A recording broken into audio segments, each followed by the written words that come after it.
Hello guys, welcome back to Will's Academy. Donc tay dañuy continuer une série bi nga xam dama leen di jàngal fondamentaux yi anglais. Donc jàngoon nañ leçon 1, leçon 2, bi mooy dernière leçon bi muy leçon 4, OK?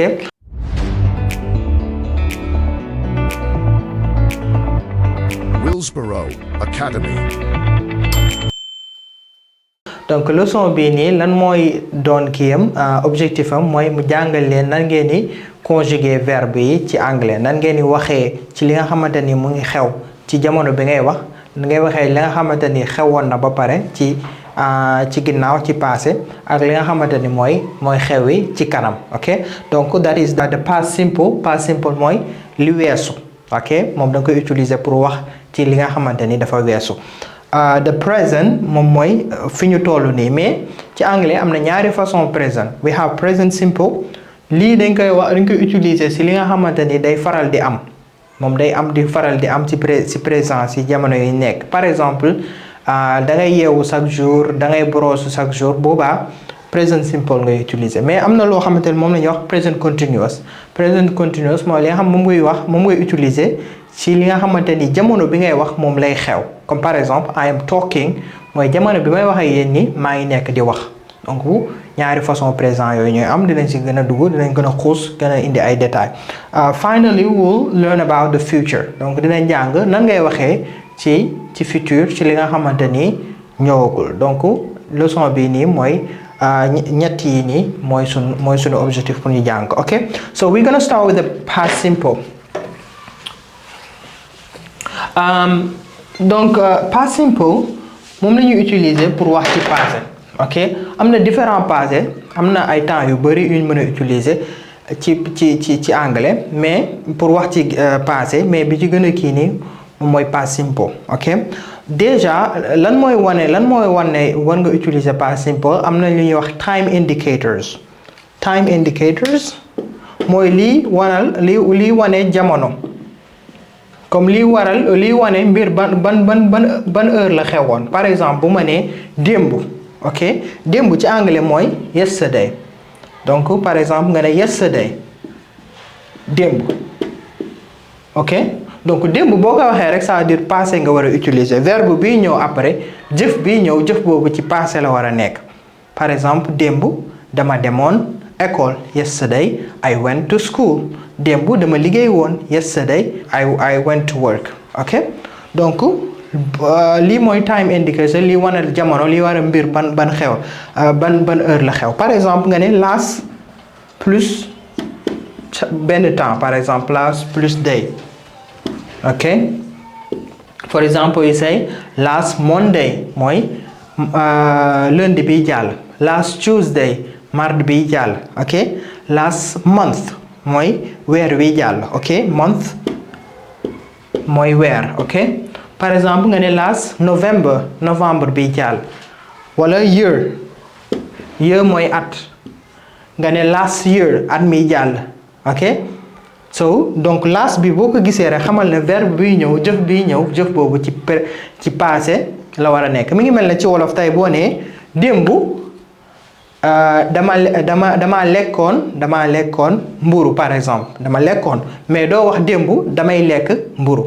boobaa du am sens ndax démb bi nga wax, donc verbe bi war a ñëw, verbe boobu aussi dafa waroon lekkoon, demoon. Donc ci anglais même chose, boo indee time indicators yi boo ko indee, verbe bi ñëw moom dafa war a nekk passé, OK? Donc léegi comme wane naa leen time indicator lan mooy waral passé,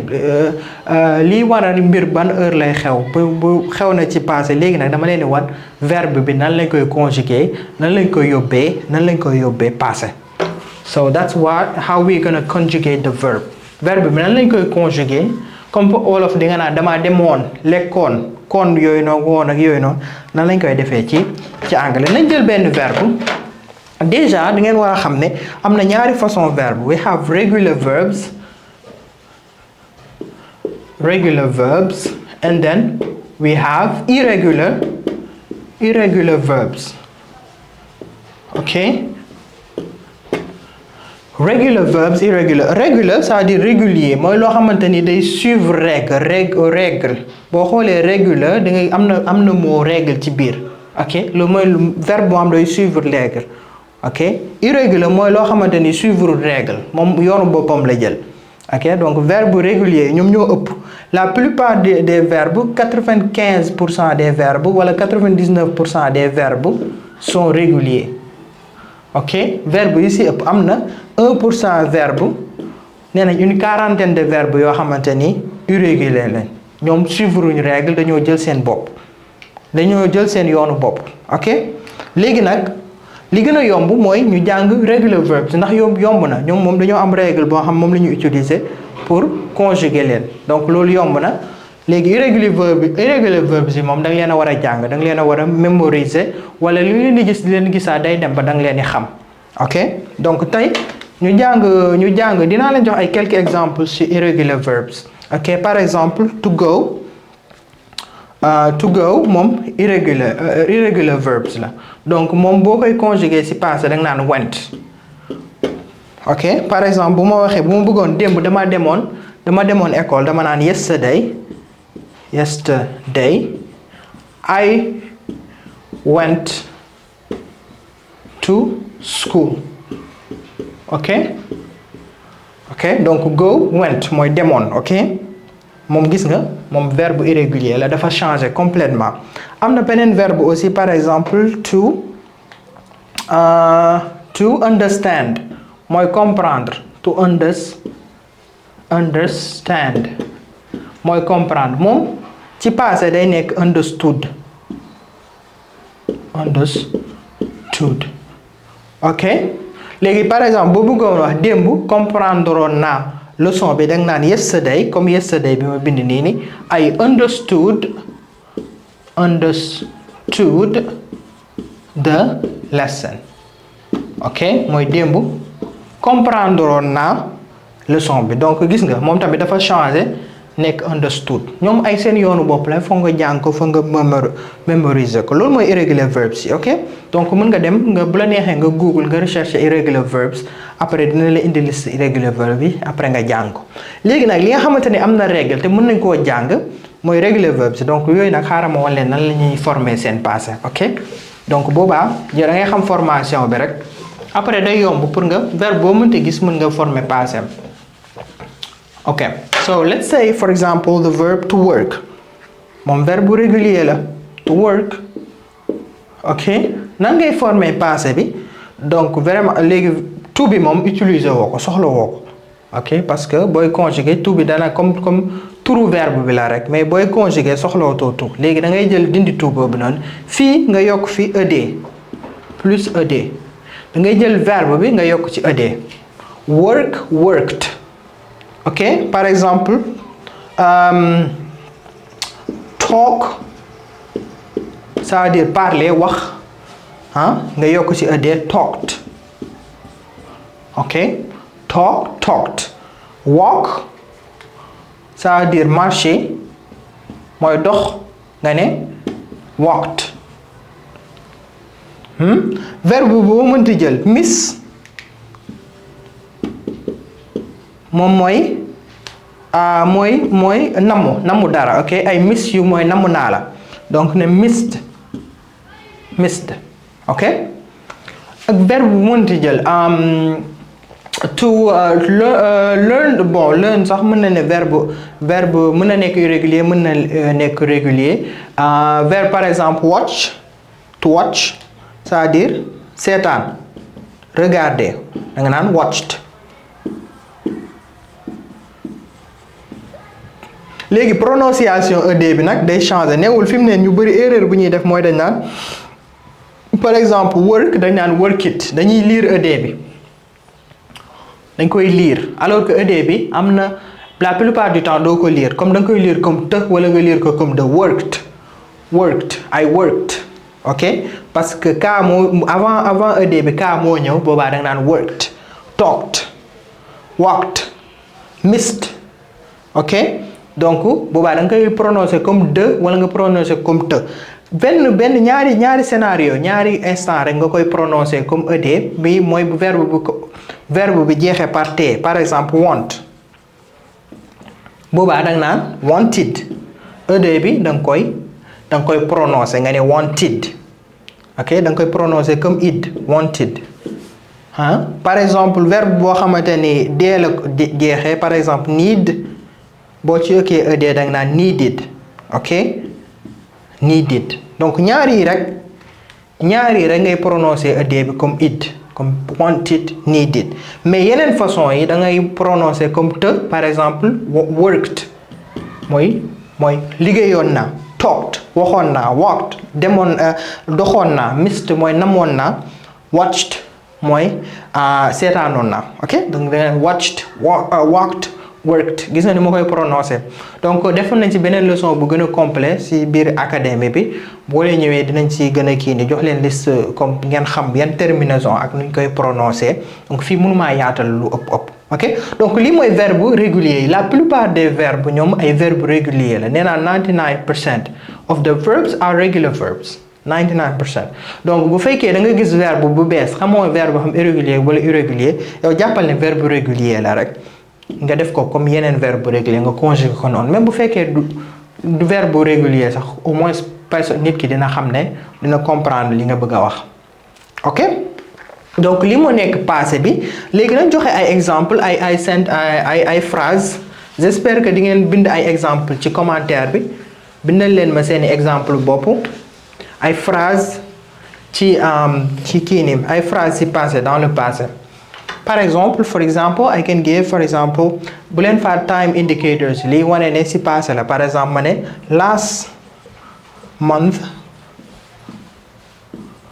ok mooy weer wi di jàll I started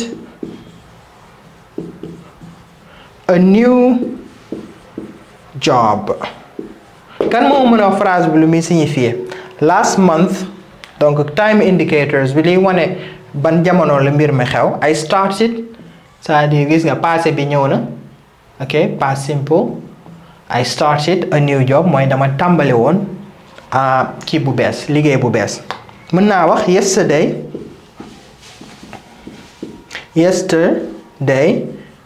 I rested at home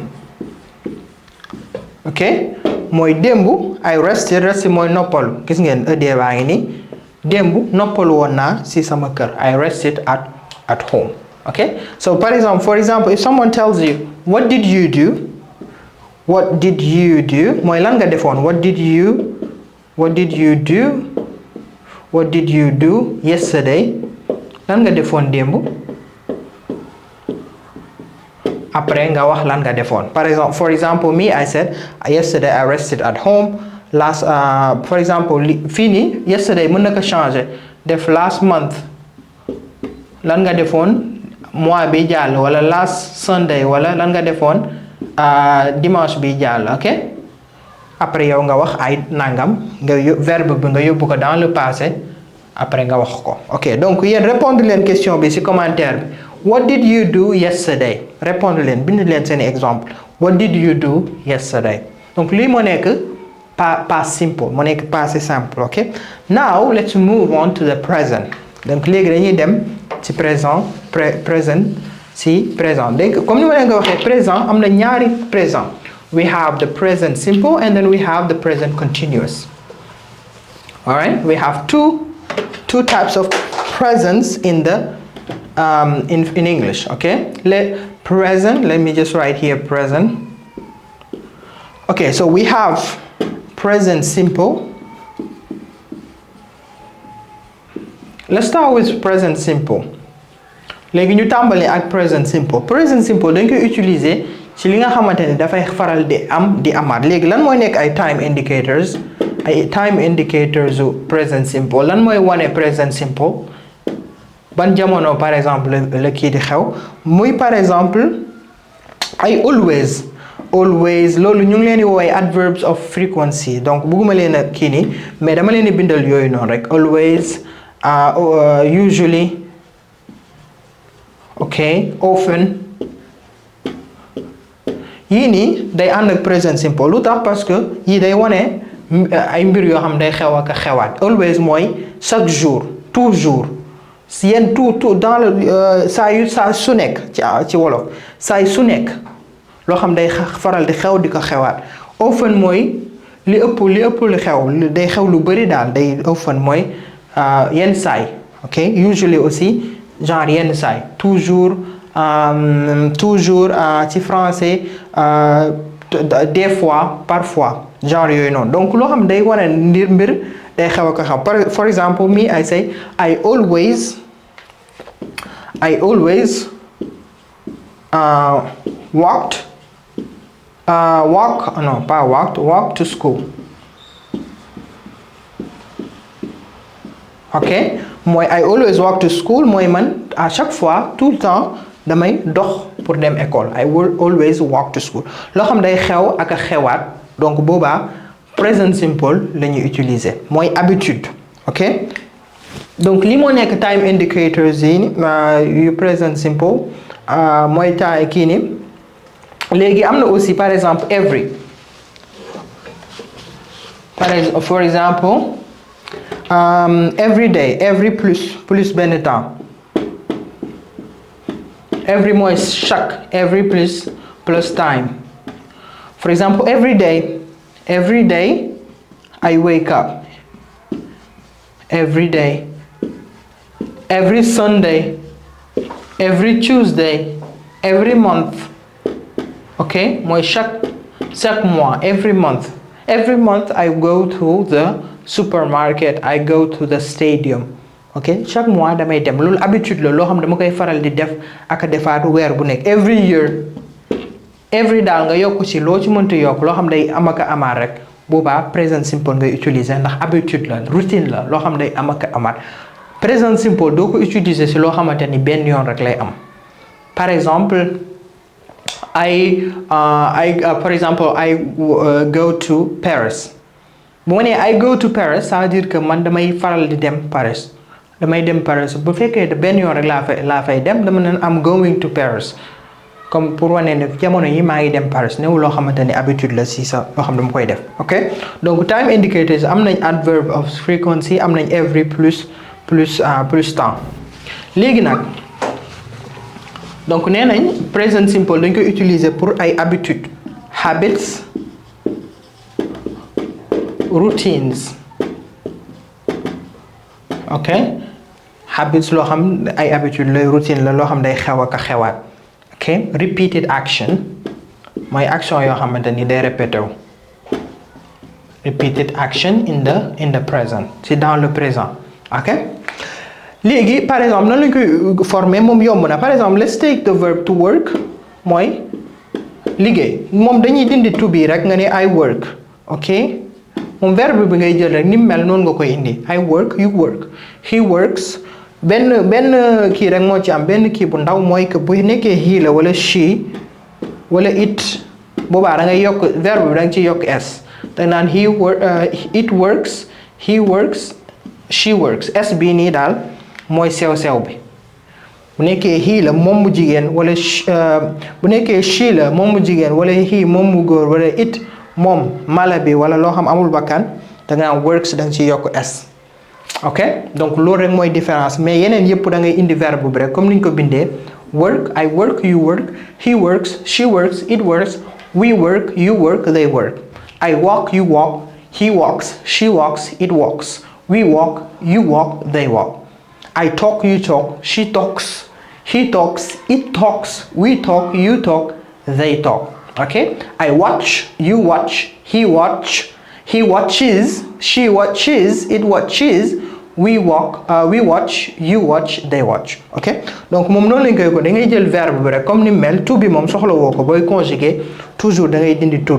be true verbe bi la rek. ok, léegi nag booy conjuguer indi verbe bi comme ni ñu ko bindee nga indi ko seulement que bu nekkee he la wala it wala she da nga ciy yokk s. donc loolu mooy present simple. Very very simple. Now let's give some examples léegi. So for example léegi bu ma lay poser question si présent ma bëgg a xam lan ngay def. Par exemple lundi lan ngay def par lundi wala par weekend dama naan la what do you do on weekends. ok lan ngay faral di def ci weekend yi mun naa la what do you do on Tuesday lan ngay faral di def mardi on Tuesday what do you do on Tuesdays lan ngay faral di def ci mardi yi what do you do on Mondays lan ngay faral di def ci lundi yi ok donc lundi bu jot lan ngay def donc gis ngeen avant dama waxoon what did you do dama ne woon what did mooy lan nga defoon did bi moo nekk passé wu do tamit verbe irrégulier la what did you do mais bii nii comme présent la damay indi présent ne what do you do lan ngay faral di def ok après nga ne for example on weekends I work ok ci weekend yi damay liggéey on weekends I rest ci weekend yi damay noppalu what do you do on Tuesdays I film videos ci mardi yi damay filmer ay vidéo ok donc yéen wax leen ma what do you do on weekends lan ngeen faral di def ci weekend yi lan ngeen di def tontu leen ma ci commentaire donc this is the present simple now let's move on to the present continuous léegi na leen wax ci present continuous ok the present continuous donc this was the first point for the present so let's talk about the present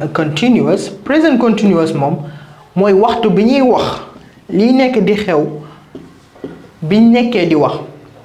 dans le moment où on parle lan moo nekk di xew ok for example I am teaching ci waxtu bi ñuy waxee ni man dama nekk di jàngale ok donc loolu lan moo nekk ay time indicators lan mooy wane present continuous moom day nekk now ok now mooy maintenant jamono jii ñuy wax nii now in this moment dans ce moment là ok right now mën nga ne right now mooy léegi nii right now in this moment ok currently mooy maintenant comme en ce moment currently like jamono yooyu nekkee nii lépp luy wane daal bépp moo boo xam ne day wane fi mu nekk nii li ñuy def moom time indicators bu wane lii kat present continuous lañu war a utiliser ndax ci jamono bi ñuy waxee nii ci la mbir mi nekk di xew ok you are currently watching the video donc fi ñu waxee nekk nii di nekk yaa ngi nekk di seetaan vidéo bi ok léegi lan la ñuy former present continuous it's very easy da ngay jël verbe to be au présent ok to be mooy nekk le verbe nekk to be au présent da nga naan I am mooy man nekk naa I am you are he is he she is we are you are they are ok donc lii nii foog nga xam ko nag ndax foog da nga ko soxla pour present continuous I am mooy man nekk naa verbe to be I am you are mooy yow nekk nga he she it is moom nekk na we are ñun nekk nañ you are yéen nekk ngeen they are ñoom nekk nañ ok léegi da ngay jël to be bi nii nga yokk ci verbe bi ok for example you take the verb to teach par exemple mooy enseigner to teach bu mu ko bëggee conjuguer present continuous dama naan I am donc indi nañ verbe to be bi I am teach mooy indi teach bi léegi nag fii da nga fiy yokk ing da nga ko fiy yokk ok donc nii la lañ koy utiliser da ngay indi to be plus verbe bi plus ing nii la ñuy former present continuous I am teaching mi ngi mel na nga wax ci olof nekk naa fi mu nekk nii nekk naa di jàngale ok I am teaching you are teaching donc fii yëpp lépp benn la you are verbe to be bi rek mooy changer I am man nekk naa di jàngale I am teaching you are teaching he is teaching she is teaching we are teaching you are teaching they are teaching donc noonu lañ koy utiliser nga jëlaat beneen verbe for example let's say the verb to learn ça veut dire jàng ok I am learning gis nga ing I am learning you are learning yow ya nekk nga ci jamono yi ñuy waxee ni nekk nga di jàng you are learning he is learning she is learning we are learning ñoom nekk nañ di jàng ci jamono bi ñu nekk nii ok donc very very important noonu lañ koy conjuguer léegi xaaral ma poser leen question laaj leen lan ngeen nekk di def nii ngeen tontu ma ci commentaire nan la ñuy poser question bi like before what moo nekk lan ok what are you doing now ok lan nga nekk di def nii en ce moment ci jamono yi ñu toll what are you doing bind leen ma ci commentaire bi lan ngeen nekk di def ok that's the present continuous now finally we're gonna end with the future ok léegi nag nañ jeexal ci ak le beneen temps bi mooy futur this is the easiest probably moom moo ci gën a simple future mooy future simple parce que am na yeneen futur mais tey futur bi ñu gën a intéressé bi ci gën a yomb mooy future simple ok léegi lan moo nekk ay time indicators lan mooy wanal ne lii futur la ay verbe ay mots yoo xamante ni day indiquer futur time indicators lii wane temps yi nga xamante ni ci futur la we have for example next plus next like day or year or month you know donc mën nga next Tuesday next Monday next year okay next month next week also semaine bii di ñëw jour bii di ñëw mardi bii di ñëw mercredi bii di ñëw donc next rek foo ko gis next plus dara da ngay xam ne verbe bii ñëw c'est ça dans le futur donc verbe bi ci futur la war a nekk ok alright so of course there are other time indicators boo gisee date boo xamante par exemple nga ne in 2028 lii par exemple for example this is benn date futur la ok ñëwagul donc date bi boo ko gisee da ngay xam ne kon verbe bi ci futur bi lay nekk boo gisee lépp luy wane daal mbir ci futur la nekk boo ko gisee xamal ne verbe bi aussi ci futur nga ko war a yóbbu ok so now let's see how we form the future simple it's very very easy for example let's take the verb to walk mooy marcher ok to walk mooy dox ok nan ngay former futur am bi of course we gonna remove to bi dañ koy dindi soxlawuñ ko dañ naan da ngay indi will rek will plus verb okay will plus verb for example here da nga naan will walk okay for example here da nga naan will walk she will walk they will walk my son will walk in 3 years or in 2 years dina dox ok dina doxi ok donc moom da ngay indi will rek nga plus si verbe very easy pour tout I you he she it yëpp da nga naan will nga yokk ci verbe will watch mooy for example to watch c'est-à-dire seetaan will watch I will watch the game tonight dina seetaan match bi tey ci guddi I will work hard tomorrow dina liggéey bu baax suba I will graduate next month mooy dina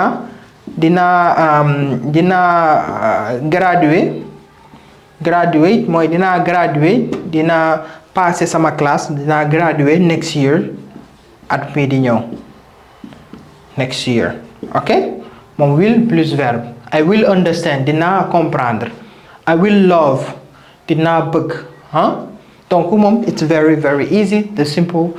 future simple is probably the easiest tense in English okay so that's it guys I hope that this was helpful I hope that this course was helpful as an initiation for you in English donc j'espère bien que